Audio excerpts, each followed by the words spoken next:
So Matt, during the break, I could have played a lot of Xenoblade Chronicles X, but then Yakuza 5, after 3 years, finally came out, and holy crap, it's been 30 hours. I'm in exactly the same boat when it comes down to it. It's like, oh my goodness, Yakuza 5 suddenly come out. Let's just drop absolutely everything because Sony have descended from the heavens to fund this fantastic localization after 3 years. And it's been worth it. It's worth hooking up your PlayStation 3 and dealing with the weird the weird PS3 downloading stuff just to get through this game.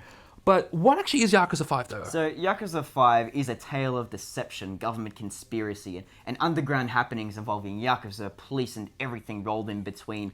It is a full-on Yakuza cop drama. That sounds really complicated. Yeah, it's without Big Takeshi, of course. But the game is a huge amalgamation of fighting, exploration, RPG elements, and proceedings, as well as just all these off-the-cuff crazy minigames that you expect in these kinds of Japanese games. I've spent way too much time just going to a Club Sega.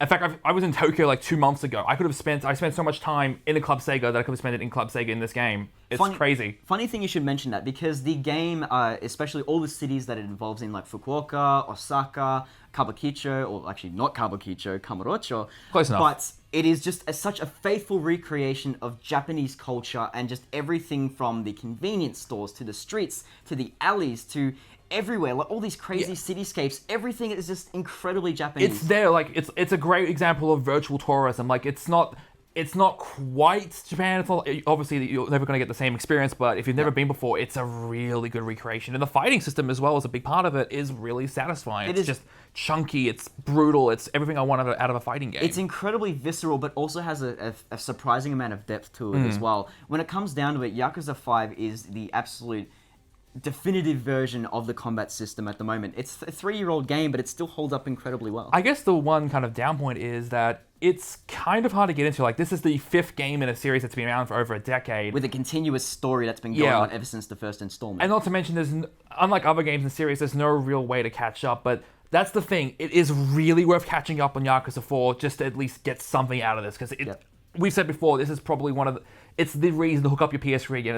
It's the Persona 4 of this kind of generation, if that makes any sense to you. Yeah, and if you're running out of time as well, I think probably the best part to do is to read up this synopsis of all the previous games, the reminisce sequence if you have Yakuza 4 and catching up with that, because you'll appreciate the changes within the battle system and the exploration a hell of a lot more. The presentation is absolutely superb, lots more voice acting, everything is just so crisp and amazing. Yakuza 5 is the definitive Yakuza game. I highly recommend you go and pick it up. Trust me, 3 years, this game has aged incredibly well.